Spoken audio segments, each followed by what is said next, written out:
Where's the volume? There you go. You had it ready but low. I couldn't be an overachiever. There's always something.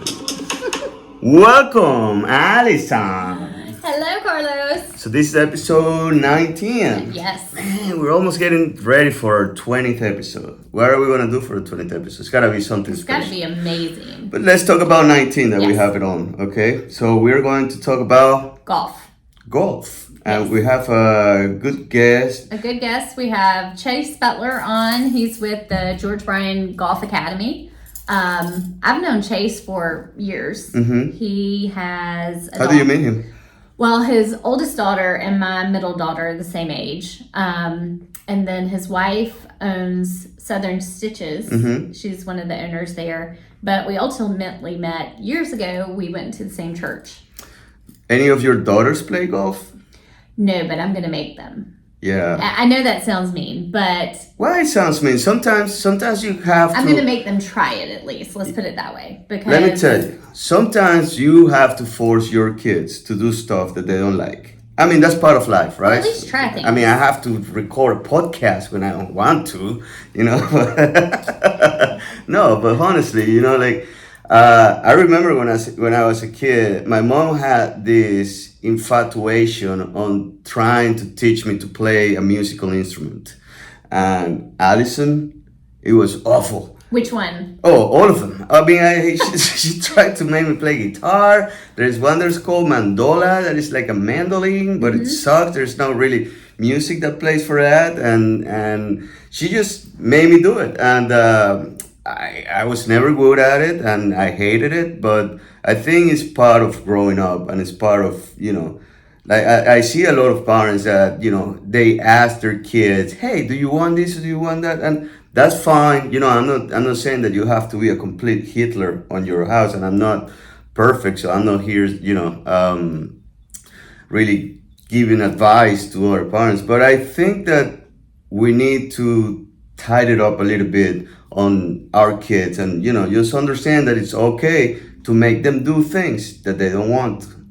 I went a different road. You went a totally different road with that. But, you know, my thing with kids, when you ask them, do you want to do something? And they say no or yes. If they've never tried it, they really don't know. Yeah. And so many kids are into sports these days, which is great, but most of the sports that they're playing are not going to be lifelong sports. I agree. My girls are dancing. We talked about that before. Well, at 41, they're not going to be dancing still unless they become dance instructors, or I can promise you they're not going to be famous. Yeah, but you're not really getting them into dance lessons, or you don't really get your kids into sports just because they're going to be professional. You don't. But I think it's also good to expose them to other activities that you can take into adulthood. Absolutely. And tennis, we've been given a lot of golf, options pickleball. through our 18, 19 episodes of We have. 30 Minutes Down South, because we have brought up people from Crooked Creek with different sports. We brought the Chapin Theater. Actually, the Chapin Theater has They running... have 101 Dalmatians. And right now they're running camps for improvisation for kids. Oh, you know? yeah. So I agree with you. I think that is super, super, super important to have the kids, you know, learning as many things as they can, because once you learn, it's there. Right. You know, and I remember when David and I were doing taekwondo, there were many times, many days when I would pick him up and he will ask me, what are we doing today, Daddy? We're going to taekwondo. No, I don't want to go. No. So, I don't care. We already picked you up. We're already on our way. Going.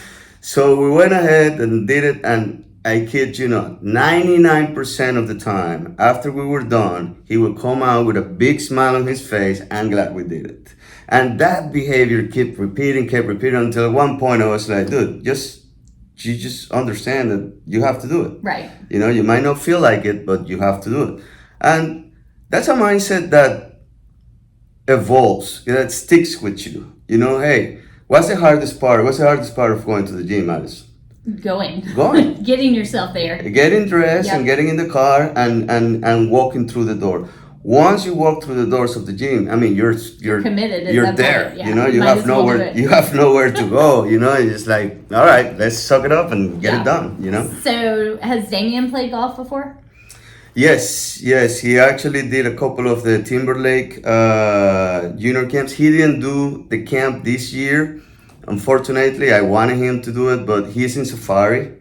And he's also, like I said, we're also playing the All-Star Irmo Little League. Yeah. So that's an everyday commitment. So I heard there's another one the end of July out in Timberlake. Yeah. Because the first one was such a big success. Yeah. So I think I'm gonna try and get my girls in that one. But tell me about your golf experience. Oh, my golf experience comes down to how many windows I've broken. Honestly, I did broke a couple of windows. Did you? Yeah, one for sure. The other one, I'm not sure. But you didn't go knock on their door and let them know? Well, the one, they were there and they were pissed about it. Well, I guess so. You broke their window. First, it wasn't on purpose, and second, I mean, you're living on a golf course, right? I mean, like, I came in there, I actually came in there with my business card and with a mindset, of apologetic. Hey, I'm so sorry. Let's see what we can do. But they were so pissed at it.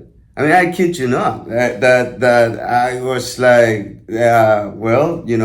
I'm still sorry, but, you move into a golf course. What do you expect is going to happen? So my grandmother lived on a golf course for years, and shockingly, she never had anyone take out a window. Never. And I mean, she was probably there 15 years. But I've always wondered about that. Like, how often do people get their windows broken? I mean, it's funny because, while I was walking in them and just looking at the broken window, there was glass everywhere. They were all rattled up. I mean, the guy wasn't really nice. I thought I was going to escalate a little bit more than that, but he stayed on his side, so I stood on mine. The people I was playing with, they also were like, man, what were you talking about? You move in a golf course. Nobody is aiming. Trust me, I am not aiming to your window. So aim is a big issue with golf. Okay, but what I was trying to say is that I was going to, I guess, to give some money, I guess, towards I felt bad, and then I learned that it's pretty much you sign up for that, and the guy was like, okay, this never happened to me before. What do you mean? Nobody has ever broken a window, nobody has hit the house. And then I look at the partial window that was in there, and then a couple of you can see signs of several balls on the siding. I was like, okay, man, just because you haven't seen it doesn't mean, your house is like right in the middle of it. So that was it. That was the end of it. And, every time I go and play in that hole, you make sure you angle. I try to aim to the other way just because I'm a non-confrontational person. But, I mean, like, honestly, that's the last thing you want to do. You don't want to hit anybody. You want to hit any houses. You want to hit any cars. You want to do fine. When you're there, you want to hit the ball in the fairway. The problem is that one thing is one thing and the other thing is what happened. I can hit it far, Allison. I can hit it far when I connect. It's far. It just doesn't happen too often. Can't place it where you want it to go. It just doesn't happen too often. I played a couple weekends ago with a couple friends, and we had one guy hitting an eagle on the 18th hole in Timberlake, which is a par 5. It's really, really tough because you have the lake. It's the water. And the green is pretty small. See, I'm even talking the talk. I got the eagle, the birdie, the boogie. I didn't know any of that. Boogie. It's a bogey. Whatever. You know what? Let's hear. Let's ask Chase. Let's hear Chase. All right. Boogie. All right. Well, hey Chase, thank you so much for being with us today. No problem. So, go ahead, Carlos. Chase Butler, right? Yes, that's it. Oh, finally we have somebody with an easy last name. Something Carlos can pronounce. Chase, tell me a little bit about your background and what do you do? I teach golf at George Bryan Golf Academy in Chapin, South Carolina. I've been teaching there for 17 years. I grew up in the Irmo Chapin area, so I've lived there 40 years, my whole life. And we just do a lot of golf. Awesome. Where is that located? We're off our our headquarters is off of Mount Vernon Church Road, which would be kind of right behind the Quickway. So tell us, Chase, how did you get into golf and actually teaching golf as a career?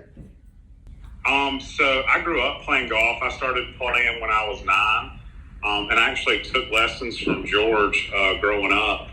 And I went to college at North Greenville and Spartanburg Methodist and played golf there. And then after college, he needed some help at the academy, and I was like, man, that sounds like a pretty good job, just teaching golf and doing that. So got started and joined the PGA, and then have just been doing that ever since. So when you say you joined the PGA, what does that mean? Were you competing professionally? No, so there's 2 different PGAs. So you have the PGA Tour, which is what you see on TV, and then you have the Professional Golf Association of America, and that's just guys that work in the golf business at golf courses or giving lessons, or even some coaches and caddies and stuff. Cool. How long have you been part of actually, let me rephrase the question. How long have you been a golf teacher? Is that a good way to say it? Golf teacher or golf coach? What's the difference between a golf teacher and a golf pro? Right. So I'd probably say like a golf instructor. So I've been doing that for 17 years. Like as my job. I always kind of would watch and help people when they ask growing up, but for a profession, I've been doing it for 17 years. Well, that's pretty cool. Yeah. What, okay, so I started to play golf last year. I come from a baseball background, so I want to say that my back to ball skills, the hand-eye coordination is there, but I suck. I'm terrible at golf. The ball always goes. I mean, it really is. I can hit it hard. It's just like it doesn't go anywhere close where it's supposed to go. It's a tough game. Yeah, it's pretty challenging. Like with your baseball background, there's definitely some different movements that the hands have to make from baseball to golf. It makes it a little hard for baseball players sometimes. Switch it up. Yeah. So tell us a little bit about what George Bryan Golf Academy has to offer for children and adults. Yes, so we give lessons to all ages. Probably our main focus is the junior golfers. So we have junior golf classes, camps. You can do small groups with friends. You can take private and semi-private lessons. So we offer a little bit of everything. And we kind of do that. Not as many classes for the adults. We have a few ladies clinics throughout the year. And we do have some family clinics where you can come out as a family and do some golf together and do some learning. And then that's kind of it. So what does the setup look like out there, Chase? Is it, just a driving range with some greens, or is it a small course? How is that set up? So we have, at the academy, we have a 10-acre facility. It doesn't really look like a driving range or golf course, which makes it, a little different. Most people haven't seen a facility kind of like ours. We have a place to hit outside and inside. Sorry, a car's driving by. We have a place to hit outside and inside, and we have computer video systems where we can, you hit into a net and we video it and you can see it and see some feedback, and then we go outside and see if what we worked on produces a golf shot. I've heard really good things. A friend of mine, her husband, I think he's been taken from you for the last few months, but he's been a golfer for years, and she said he has gotten so much better after his lessons with you. So when I come out there, Chase, I expect you to turn my golf game around. And that actually brings me to a good question, and it is how many classes a guy like me that just started last year and knows the basic and been out at the golf course, a couple times, how many classes should I start planning to commit in order to see a noticeable difference on my game? Oh, that's a tough one. Depends on how bad you are. Yeah, well, I wasn't going to say that. I think everybody's a little different. Like, some people, kind of the easy answer for me would be some people like to work on their golf themselves. We have people that will come in and they might come once every 3 months and take a lesson. And they do that throughout the year. And then they're just kind of practicing, working on their game themselves. And then some of our other options we have for learning, you could actually come out like once a week and get a lesson or some training. So that's something I think I definitely need to start doing. But for the average person looking to get into it, Chase, do they need golf clubs to come out and take lessons, or do y'all provide those? No, you don't need any golf clubs. Okay. It's called the track down. Sorry, I can't get away sometimes. It's okay. That's okay. So we know you're at work. So you say we don't need to bring our golf clubs? You provide everything? No, you don't need clubs. We can provide clubs for you to use, and probably even find some if you didn't have any to take with you, so you could practice and everything too. We get a lot of donations of golf clubs and equipment. So. And is that something, because I've been the last few times that I've been to play golf, which I guess the first time I played in the fall was the first time I'd hit a club in almost 20 years. But, of course, I'm hesitant to go out and spend. I mean, golf is an expensive sport. Very expensive. I'm not going to go out and drop $1,000 on a set of clubs. So is that something y'all also help people with as far as figuring out what the best clubs are for them? Someone, like me and Carlos, just trying to get into it again. Yeah, we definitely can help people find like the clubs they need or what they would really need to get started.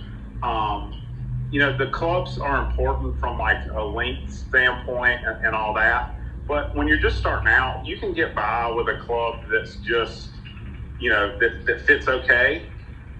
Just to get started, to make sure you like it, like before you make that investment. And a lot of the times it's pretty easy to, we get a lot of people like, hey, I bought these for my girlfriend. She doesn't like to play. Will you give them to somebody? So we usually have a lot of clubs around throughout the year. Okay, well, that's good to know. Yeah. Well, I want to get my younger girls started in golf. They're 9 and 6. What is a good age that you recommend to start kids off? Oh, I mean, those are great ages. We have a class for 3, 4, 5-year-olds. So we start pretty early. And a lot of the classes is just about, having fun, learning how to hit it, kind of learning the different parts of the game from, full swing, chip and putting, some of the rules, not a whole lot of the rules, but just a few of the etiquette rules of, like where to stand, where not to stand, and all that kind of stuff. But yeah, any age really is a good time to start. Chase, and what's the cost of your classes, your lessons for your school? So the junior classes is $90 for the month. So that would be 1 day a week, or you can do $25 a class. Summer, a lot of people just do the $25 a class because they might be out of town on vacation and all that kind of stuff. And then like adult lessons, it's $90 for an hour. And then we have some different packages that go along with that to give you a little discount if you buy 5 lessons or some other little practice packages too. And those lessons will be at your facility behind Quickway? Yes, on Mount Vernon, On Mount Vernon. So when we called you today, you said you were on a golf tour. Tell us what that is. Yeah, I run a Monday tour for the South Carolina Junior Golf Association. They actually call it the Hootie and the Blowfish Series. So today I have 70 golfers out at the Country Club of Lexington, and we are trying to get them around as fast as we can to get out of the, and we have a beautiful day for it. So hopefully they're not dragging too bad. Hey, any stories of success that you want to share with us? Or maybe if not just success, any funny story at all of any of your 17 years of teaching people. Yeah. Go ahead. They were asking me, I didn't get far enough away. Well, this might be one of them is doing a podcast while I'm running a junior tournament. But success. No, I mean, we've had a lot of players like go on to play college golf or even continue just to play golf, and that's really like this. We're losing you. I'm sorry. Chase, we just... Yeah, we're losing you. Can you repeat the last part? Yeah, I think our success, like we look at it as, how many people do we create that play golf for, a lifetime or, go join a club and frequent, golf more often than, we've had a lot of players, have very successful college careers, a couple good pro golfers. George's son plays on the PGA Tour. He came up through the academy. So we've had success at all levels, but we like to see the ones that just continue to play golf like on and on and on. Cool. Do you ever have any students and you're like, hey, you know what, man, I'm going to save you some money, just don't come back. This sport is not for you at all. No, we have never done that. So I'm curious, with the explosion of the Top Golf facilities around, do you think that's brought more interest into the golf world? Where that's going to be a hard measure because that and COVID started at about the same time. And it would be hard to say which one brought more people to golf because the pandemic, unfortunately we had it, but it has helped the golf world tremendously. Like just in our area of Columbia, a lot of the clubs that didn't have a full membership all have full memberships now. They have waiting lists. The public courses are busier than they've ever been. So I'm sure Top Golf brings a lot of people to golf just because it's a fun atmosphere and, they get to try it and see if they like it. But between that and COVID, golf is booming right now. That's good to know. Yeah, I went to Top Golf for the first time last week. It was great people watching. I could have sat there and watched people trying to hit the ball, who had probably never picked up a club in their lives. And it was fun. So, now that you mentioned people that have never picked up a club before, are they welcome, or do you suggest somebody just go to a driving range before taking a lesson with you, or can you take somebody just from like a blank canvas? Yeah, that's a tough one because obviously you want to see if you even, before you even probably come and invest in a lesson, you probably want to see if you like it a little bit. Mm-hmm. Because, I've had dads bring daughters and they go, oh, she wants to try golf, and they take 3 swings and they hand me the club bat and they go, yeah, I'm not doing this. That finishes the golf lesson. So, I think, I'd go out and try it. And then if it's something you were like, man, that was fun and I liked it, I would definitely go take a lesson from somebody, some PGA professional, and get some good information to get started and then kind of go from there. Awesome. Good. Sounds good.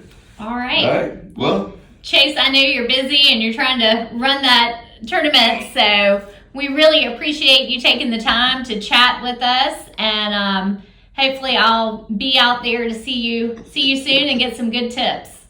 Sounds good. Thank y'all for having me. all right. Thank you, Chase. Have a wonderful day and enjoy your golf day too. Wish I was there, to be honest with you. Take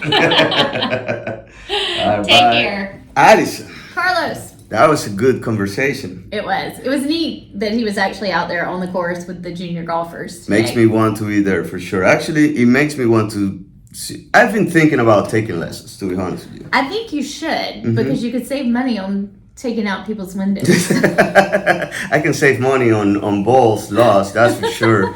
Golly, I spent. I need to have a tracking device on mine. I played. I want to say a month ago in Cobblestone. Mm-hmm. Have you played there before? No. That's a tough course. I lost like 10 balls. I think they're all tough courses. Well, Mid Carolina, I play Mid Carolina. It's kind of open. It's hard to lose a ball in there. You know, there are some holes that you do, but most like I play in Limerick too. I love Limerick. I think it's very, very cool, and of course Timberlake. Yeah. But Cobblestone, man, that course killed me. So that's why I'm thinking about taking some lessons. Yeah, you know? I definitely want to sign up and take some. I enjoy golf. I went for years playing. I've seen you swing in the. I was gonna say swing in the bat. This is not the baseball episode; it's the golf episode. I've seen you swing in the club, and you do have a nice form that goes, you know, natural. I want to say polish. Like I want to say like okay. Granted, you know, it Should have seen me at Top Golf last week. Oh, yeah? Yeah, I had somebody asking for some lessons. To you? Yeah. I'm telling you, I saw it. When was that? When we had the... He was just flattering me, but you know. It was when... you know that I tell you right away if you suck at something. I have no, but it was when the women's club, when we were sponsoring out that, there. yeah, you took a couple swings in there, and I was like, oh man, that looks kind of professional. I would never ask you to give me lessons because... You know, I saw the results. You can hide those results in Top Golf, not when you have a pond in front of you. I don't like the water holes. You don't? No. What's up with the water holes? They get into your head. My balls end up in the water hole. That's the problem. I know. The Timberlake Country Club, by the way, they are. Have you been there lately? They are redoing the entire front 9 greens. That's what I think. That's what Greg told us. Yeah, well, it's underway. Started last week, and so you can't play. Only you 9. can't play on the front 9. You have to go and play on the back 9. And what they do is that I guess it's 2 rounds or something. Yeah. To be honest with you, I'm fine with just playing 9 holes. You know, that's another thing. I think that 18 holes right now it's a big commitment. The average is 4 hours on the 18 hole. Yeah. With me looking for all the balls on the woods, More like and 6. it's not that much, but it's around 5. You know, time spent before, the time spent after. Yeah, it's a half a day commitment. That's for sure. You know, so that's another thing that I want to get better. I do want to put the effort on it. I don't want to suck that much. But it's a lot of time and it's a lot of money. It is. Yeah. But it's a good sport. So when you have some extra time, maybe you can go see Chase. I will. I I definitely will. There's definitely in my bucket list to start playing golf. I got a cheap set of clubs that I got from Craigslist. I think it was like $100 and everything, and I mean with the bag and all in $150 or something like that. It's usually not the sticks that are the problem. Oh no. Let me tell you, that's one thing that Chase didn't mention, but I heard that from many people. Like a good set of clubs make a ton of a difference. Okay. I mean, I don't know. Like I said, you know, I'm a rookie in golf, but I've heard that's and it makes sense. I mean, like it does. You know, it's sense with baseball. I mean, you have a really good bat and you have a shitty bat, and you know, like it makes a difference. It's not gonna make you hit homers if you don't know what you're doing. Right. You know, or avoid strikeout. You know, you're not gonna avoid a strikeout. It doesn't matter what type of bat you're swinging. Yeah. So I'm guessing the same thing with the golf. I mean, like. But when you're talking about probably, you know, a difference between 50 yards on your driver, that's a big key difference. 30 yards on your driver. Well, we'll have to go out there one day. Yeah, we will. Anyway, we're close to 30 minutes. Yes, we are. This went fast, man. Always does. All right, so thank you for listening, or thank you for watching. See you next week. For episode 20. Oh, 20. What are you planning for episode 20? Can't tell you. I know you got something big. Nope. No. Okay, bye.